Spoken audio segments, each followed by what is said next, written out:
የወይዘሮ ሜላት ቤተሰቦች በጣም አዝነዋል። ምክንያቱም ወይዘሮ ሜላት ያለ ወንጀሏ እንደታሰረችና እሷ እንዳላደረገችው ሁሉም ሰው እርግጠኛ ነበር። እሷም በጣም አዝናለች በባዩሽ ሞት። ምን አለበት ይቅር ተባብለን ቢሆን። የድሮ ጊዜ ጓደኛዬ እህቴ ማለት ናት። በእሷ ሞት በእኔ ተሳበበ እንጂ የኔና የእሷን ክፍተት አይቶና የኔና የእሷን ጸብ ስላዩ ሌላ ጠላት ነው ያጠቃት። ስለዚህ የእሷን ጠላት መፈለግ አለባቸው እንጂ እኔ የባዩሽ ገዳይ አይደለሁም ስትል ቃሏን ሰጥታለች። አሁንም ቢሆን መስፍንም የዋስ መብት እንዲከበርላትና ወንጀለኞቹን ተቆጣጥረውና በቁጥጥር ስር እንደሚያውሉ ለፖሊሶቹ አስጠንቅቋቸዋል። በእርግጥም ፖሊሶቹ ወንጀለኛ ብትሆንም ባትሆንም እዚህ መቆየት አለባት። በሞት ግድያ ነው የታሰረችው። ጥርጣሬያችን ልክም ላይሆን ይችላል። ስለዚህ እስከዛ ድረስ የዋስ መብት የሚባል ነገር የለም። ይህም ደግሞ የሚሆነው ከፍርድ ቤት እንጂ ከኛ አይደለም ብለው መልስ ሰጥተዋል። መስፍን የተናገረው ነገር ውድቅ እንዳደረጉትና በዚህ ነገር ላይ እንዳልተስማሙ ሲያውቅ በጣም እንዳዘነና እንዳለቀሰ ነው። ስለዚህ ሊጠይቋት ሄደውም ነበረ። ባዩሽ በእርግጥ መሞቷ ቢያሳዝናትም አሁንም ቢሆን ወይዘሮ ሜላት በመታሰሯ ደስተኛ ትመስላለች። እኔ ጓደኛዬ ሞት እንጂ የኔ መታሰር እያሳዘነኝ አይደለም። ጓደኛዬን አጥቻታለሁኝ። እህቴ ማለት ናት ባዩሽ። እሷ ሞት እንጂ የሚያሳዝነው የኔ መታሰር ምንም ማለት አይደለም። እውነቱ ሲታወቅና እኔ ገዳይ እንዳልሆንኩኝ እንደምለቀቅ አውቀዋለሁ እያለች ስታጽናናቸው ነበር። ቤተሰቧ በእሷ መታሰር በጣም ቢያዝንም እሷ ግን ምንም እንዳልመሰላትና በቅርቡ እንደምትለቀቅ እርግጠኛ ሆና ስትናገር ነበር። ሰላም ጤና ይስጥልኝ። ውድና የተከበራችሁ የቻናል ተከታታዮች እንኳን ደህና መጣችሁ። ቪዲዮውን ላይክ፣ ሼር፣ ሰብስክራይብ በማድረግ ጀምሩት። ቤተሰብ ሁላችሁም ላይክ አድርጉ። ቪዲዮውን ቪው አድርጋችሁ በጣም ብዙ አይታችሁ ላይክ ግን አታደርጉም። ላይክ አይከፈልበትም አይደል? ሁላችሁም ላይክ ብታደርጉ ደስ ይለኛል። ስለምትከታተሉኝ ከልብ አመሰግናለሁ። ታዲያ ሰላምና ሀሴት ወይም ደግሞ ሀና እንዲሁም ምናሴ በእናታቸው መታሰር በጣም ልባቸው የተሰበረ ይመስላል። አሁንም ቢሆን እናታቸው እንድትለቀቅ ማድረግ ያለባቸውን ሁሉ ማድረግ እንዳለባቸውም ተመካክረዋል። በእርግጥ ሕግ የያዘው ነገር ስለሆነ እነሱ ማድረግ የሚችሉት ነገር እንደሌለ አባታቸው ደጋግሞ ይነግራቸዋል። እንዲረጋጉም ሆነ እሷ ምንም እንደማትሆን በቅርቡ እንደምትወጣ ሲነግራቸው አላመኑትም። እናታችን መታሰር የለባትም፣ ወንጀለኛም አይደለችም። ስለዚህ ለምንድን ነው የሚያስሯት እያሉ መከራከራቸውን አልተውም። አሁን ሰላምም ሆነ ሀና ራሳቸውን አረጋግተው ምን ማድረግ እንዳለባቸው ቢያስቡም ሀሳባቸው በሙሉ ውድቅ እየሆነ አስቸግሯቸዋል። የተምቹና ጆሮ መገናኘት ደስ ይላል። ተምቹ ጆሮን ጥሎት የጠፋበት ምክንያት ወይም ደግሞ እሱ እንዳያገኘው ትቶት የሄደበትን ምክንያት ተናገረ። ጆሮም ለምንድን ነው እንደዚህ ያደረገው ብሎም ሲጠይቀው እኔ አንተ እንድታገኘኝና በእኔ ሀዘን አንተ እንድታዝን ስላልፈለግኩ ነው። በሰዓቱ ወደ እርግብ የሄድኩት ለሀና ብዬ እንደሆነ ካወቅ ለእኔ ብሎ ሀናን ለማዳን ብሎ ወይም ደግሞ የሀናን እውነታ ለማውጣት ብለህ ወደ እሷ ስትሄድ አንተ ሌላ ችግር ውስጥ ገባህ እያልክ ሁልጊዜ ትነግረኛለህ። ታዲያ ያንን ችግር እንዳታይና የኔን ስቃይ እንዳታይ ስላፈለግኩኝ ነበር የጠፋሁት። ግን ኦርፌ ጋር ባሳለፍኩ ጊዜ ጥሩ ነበር። መጀመሪያ አካባቢ ባላገኛቸውም ግን የሆነ አጋጣሚ ያገናኘን። ግን ደግሞ ያደረጉኝ ነገር በጣም ከባድ ነበረ። ፋውል ሰርተውኛል። ስልኬንም ሆነ አጎቴ የላከልኝን ገንዘብ በሙሉ በጠረባ ብሎ ተቀብሎኛል። ሱሴና ወርፌ በእርግጥም ቢመቹኝም እንኳን ደግሞም ያስፈልጋቸው ነበር። በሰዓቱ ገንዘብ እንዲሰጣቸውና እንድበላ እንድንጠጣ ብሎ አስፈቅደውኝ ነበር። እምቢ ስላቸው ግን በድብደባ ገንዘቤን በሙሉ ወስደውብኛል ብሎ ሲነግረው ጆሮም እንዴት አባታቸው ቢንቁኝ ነው እንደዚህ ያደረጉት? አንተ ለእኔ ምን እንደሆንክ እኮ ጠንቅቀው ያውቃሉ። ስለዚህ የደፈሩት አንተን ሳይሆን እኔን ነው ክብሬን ዝቅ ያደረጉት። አሁን እሄድላቸዋለሁ ብሏል። በእርግጥ እነ ጎርፌና ሱሴ ከተምቹና ከጆሮ ጋር የተለያዩበት መንገድ ከባድ ነበር። በሰዓቱ ጆሮ ምንም ያልመሰለው ነገር ዛሬ ላይ ቦታው ሆኖ ሲያስበው ግን ሱሴን እንደጎዳትና ሱሴ በነበረችበት ቦታ ላይ አሁን እሱ እያለፈበት ስለሆነ በጣም ከባድ ከሚባሉት አንዱ ሆኖ አግኝቶታል። በሰዓቱ ሱሴ እንደምታፈቅረኝና ፎንቃ እንደገባላት ደጋግማ ስትነግረኝ በጣም ልጅ ስለሆነችና ያለንበት ጎዳና ስለሆነ ፍቅሯን ልቀበላት አልቻልኩም። ታዲያ ከቀን ቀን ስትሰቃይና እኔን ስታይ ስትጎዳ ሳይ በጣም ነበር የከበደኝ እና እነሱ የማያገኙኝ ቦታ አንተን ይዤ የጠፋሁት በዚህ ነበር ብሎ ለተምቹ ነግሮታል። ታዲያ አሁን ምን እያደረግክ ነው? ምን ሆነ ነው ያዘንከው? ብሎም ሲጠይቀው እኔ ሀናን ካፈቀርኳት በኋላ እና አሁን ላይ ባለሁበት ስሜት ሳስበው ሱሴ ትክክልና እንዲሁም ደግሞ በጣም እንደጎዳኋት አሰብኩኝ። እናም በጣም ተጎድታ እንደሆነም ይገባኛል። የወደዱትን ሰው ማጣት ምን ያህል እንደሚጎዳ የገባኝ ቆይቶም ቢሆን አሁን ግን የሱሴ መከራ በጣም እያሰብኩት ነበር ብሎ ተናግሯል። ተምቹም የሱስ የመጎዳት እርግጥ ነው በጣም ተጎድታለች። ሲጋራ ካፏ ላይ አይነጠልም። የሆነ ውስጧን የሆነ ሚስጥር እንዳለ ያስታውቅባታል። እናም ከምነግርህ በላይ ብስቁል ብላለች፣ እንደ ድሮ አይደለችም ብሎ ለጆሮ ነግሮታል። ጆሮም እንዴት አድርጌ ነው ይቅርታ መጠይቃት? ደግሞም በሰዓቱ እኔ ምንም የማውቀው ነገር አልነበረም። እናም ደግሞ ልቀበላት ያልቻልኩትም እና ትቻትም የጠፋሁት እሷ እንዳትጎዳ በማሰብ ነበር። ግን ደግሞ ርቄ በጣም ጎድቻታለሁ ብላለች።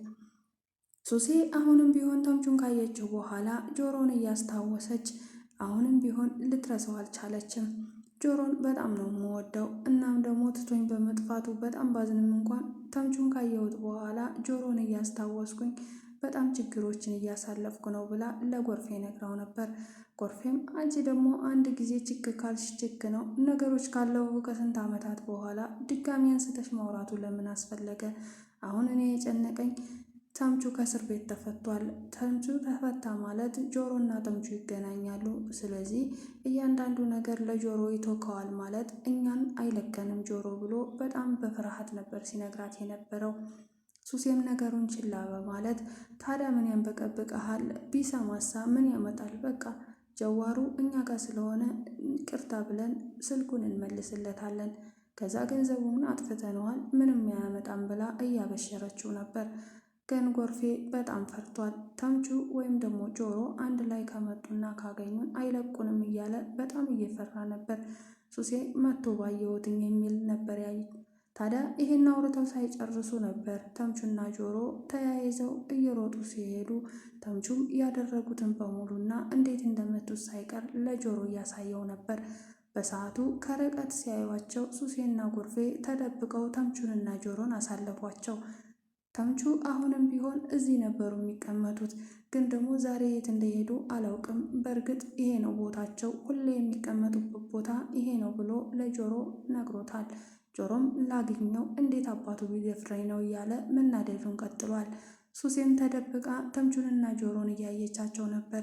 ታዲያ በዛ ሁኔታ ውስጥ ሆና አሁንም ቢሆን የጆሮን ፍቅር ነው የምታስበው። ያሳለፉትን እንደውም ፎንቃ ገብቶልኛል እያለች ስትነግረው የነበረውን ሁኔታ በሙሉ አቅፎም አይዞሽ፣ እንደዚህ አይነት ነገር አታስቢ፣ ልጅ ነሽ እያለ ያጽናናትን በሙሉ በትውስታ ተውሰምጣ እያየች ነበር። በዛን ሰዓት ነበር ጎርፌ አንቺ ልጅ ግን ምን ሆነች ነው? ሙድሽ ሁላ ተከንቷል። የተፈጠረውን ነገር ለምን ነግረሽኝ አብረን መፍትሄ አናበጅለትም ብሎም ነግሯት ነበር። እውነቴን ነው የምልህ ጆሮ እና ተምቹን ካየኋቸው በኋላ በጣም ነው የተሰማኝ። ጆሮ በጣም አምሮበታል። በዛ ላይ አለባበሱ ሁሉ ተቀይሯል፣ ወፍሯል እያለች ማሞጋገሷን ቀጥላለች። ጎርፌም ፎንቃሽ ተቀሰቀሰብሽ በማለት እየሳቀባት ነበር። አሁን አንተ ምንም አይገባህም፣ ሊገባህም አይችልም። አንተ እንኳን ሰው ተብለህ ያቺ ወጥ ቤት ፎንቅቃልሃለች። አንተ ደግሞ ከጆሮ ጋር ልትወዳደር ራስን ልታወዳድር ተነሳ። አንተ ራሱ ሰው አይደለህም እያለችም እሱን መሳደብ ጀመረች። እሱም አይ እኔማ ሰው ነኝ፣ ጆሮ ደግሞ ሰው ነው እንዴ? ከሰው ይቆጠራል ብሎ በጣም ስላናደዳት ተነስታ ለብቻዋ መሆንን መርጣለች። እናም አሁን በድጋሚ ጆሮን ብታየው ደስተኛ እንደምትሆንና ከዚህ በኋላ ከጆሮ ጋር የምታሳልፈውን ነገር ስታስበው እየከበዳት ይመስላል። ጎርፌም ተረጋጊ፣ ሁሉንም ነገር እናረጋጋው። አሁን አንድ ነገር ማሰብ አለብን። ስልኩን ለተምቹ መመለስ አለብን። በእርግጥ ጆሮ አገኘን ማለት አለቀልን እያለ ነበር። ሀናና ምናሴ ሰላም እንዲሁም መቶ መስፍን ሆነው በእናታቸው መታሰር በጣም አዝነዋል። ታዲያ ይህን ነገር ምን ማድረግ እንዳለባቸው ቀድሞ ለወይዘሮ ሜላት ነግረዋት ነበር። እባክሽን ሜላት ለተወሰነ ጊዜ ይህን ቦታ ልቀቂና ራቂኝ ብሎ አስጠንቅቋት ነበር። በእርግጥ ይህን ነገር ማድረግ አልቻለችም። እንኳን ባልሰራሁት ስራ በሰራሁት ስራ እንኳን መጋፈጥ እንጂ መሸሽ እንደማልወድ ታውቃላችሁ። ስለዚህ እኔ አሁን መሸሽ አልፈልግም። እውነታውን መቀበልና መጋፈጥ አለብኝ። እኔ እንዳገደልኳት ሲያውቁ ሁሉም ሰው እኔን ያምነኛል ብላ ተናግራ ነበር። ታዲያ ይህንን መቀበል ባይፈልጉም አሁንም ቢሆን ከእሷ ጎን ለመሆንና ሀናም ብትሆን እውነታውን መጋፈጥሽ ጥሩ ነው እማዬ፣ ግን ደግሞ ለአንቺ ይሄ አይገባሽም። ያችን ሴትዮ እንዳልገደልሻት በጣም እርግጠኛ ነን። አንቺ ማልቀስም ቢሆን ምንም ማለት ለእሷ አይገባሽም። እሷ ጓደኝነትሽን ክዳ እዚህ ደርሳለች። ለምንድን ነው ለእሷ የምታለቅሹ? እያሉ በተደጋጋሚ ሲቆጧትም ነበር። ተምቹና ጆሮ ወደዛ ቤት የሄዱበት ምክንያት ታወቀ። ተምቹ ድንብላልን አሁን ሳይወዳት አይቀርም እና በተደጋጋሚም ወደዛ ቤት እንዲሄድ ለጆሮ ይነግረዋል። ጆሮም እርግብን እዛ ነው እንደሄደበካት ብሎም ተናግሮ ነበር። አልገባውም ነበረ። እርግብ እዛ ቤት እንደሌለች ታውቃለህ፣ ለምንድን ነው እንደዚህ አልክኝ ብሎት ነበር። በእርግጥም በኋላ ግን ነገሩ ተገለጠለት። የተገለጠለትም ነገር ድንብላል ከዚህ በፊት ምግብ እንደምትቋጥርለት እና እሷ ሁልጊዜ እየመጣች እንደምትጠይቀው ተምቹ ለጆሮ ነግሮት ስለነበረ አሁን ጆሮ ታዲያ እርግብን ለማየት ሳይሆን ድንብላልን እንደወደዳት እና እሷን ለማየት እዛ ቤት በየቀኑ እንሄድ እንደሚለው ተረድቶታል። ታዲያ ተምቹም ይሄ ነገር በጣም አናዶታል። እኔ ሀናን እንድንጠይቃትና የእናቷን ጉዳይ እናቷ መለቀቋንና አለመለቀቋን ለማወቅ እንጂ እንዴት እንደዚህ ትጠረጥረኛለህ ብሎ በጣም ነበር የተናደደበት። ጆሮም ሀና የምትለው ሀና ታዲያ ምን አለባት? ሲቀጥል ደግሞ ወይዘሮ ሜላት እንደኛ እኮ ጀዋር ሰርቃ ሳይሆን የታሰረችው በሰው ግድያ ወንጀል ተጠርጥራ ነው። ስለዚህ በቀላሉ የምትለቀቅ ይመስላል እንዴ? ምን አይነት ደነዝ ነህ? እያለ ሲሰድበው ነበር። እንዴት ማለት ብሎም ጠይቆ ነበር። አዎ ወይዘሮ ሜላት የተጠረጠረችው በባዩሽ ግድያ ላይ ነው። የሰው ግድያ ወንጀል ደግሞ ከባድ ነው። ስለዚህ እኛ እኮ ጀዋር ሰርቀን እንጂ ሰው ገለን ተይዘን አናቅም እና የእሷ ወንጀል ከባድ ስለሆነ እንዲህ በቀላሉ ሊለቋት አይችሉም ብሎም አስረድቶታል። ተምቹም ይሄን ነገር መረዳት ከብዶት ሳይሆን በእርግጥም እዛ ቤት የሚመላለስበትና እንሄድ የሚልበት ምክንያት ይኖረዋል። እሱም ድንብላል ሳትሆን አትቀርም። ድንብላልም ለተምቹ ያላት ስሜት ከባድ ሆኗል። አሁን ሁልጊዜ ታስበዋለች፣ ተምቹም እሷን ያስባታል። እናም እዛ ቤት እንሄድ የሚለው ድንብላልን ለማየት እንጂ የወይዘሮ ሜላትን ወይም ደግሞ ሀናን ለመጠየቅ እንደማይመስል ግልጽ ሆኖለታል። ሀና ብታለቅስም እናቴ ምን አይነት እድል ነው? እኔ በቃ ለመከራ የተፈጠርኩ ሰው ነኝ። እናቴን አገኘኋት ብዬ ሳላበቃ ላጣት ነው እያለች በጣም አልቅሳለች። ሀና ብቻ ሳትሆን ሰላምም ምናሴም በጣም ያዘኑ ሆነዋል። ግን ደግሞ እናታቸው እንደምትለቀቅና ወንጀለኛ እንዳልሆነች ደጋግማ ነግራቸዋለች። ስለዚህ በቅርቡ ትለቀቃለች ማለት ነው። በእርግጥ ፖሊሶቹ እንዳሉት ወይዘሮ ሜላትን በቀላሉ እንደሚለቋት አይደለም ንግግራቸው። ግን ደግሞ እሷ እርግጠኛ ሆናም የተናገረችው በቅርቡ እንደምትለቀቅ ነው። የዛሬው ቪዲዮ በዚህ ነበር ያለቀ። በቀጣይ ቪዲዮ እስከምንገናኝ ቸር ሰንብቱ። ቪዲዮን ላይክ ማድረግ አትርሱ።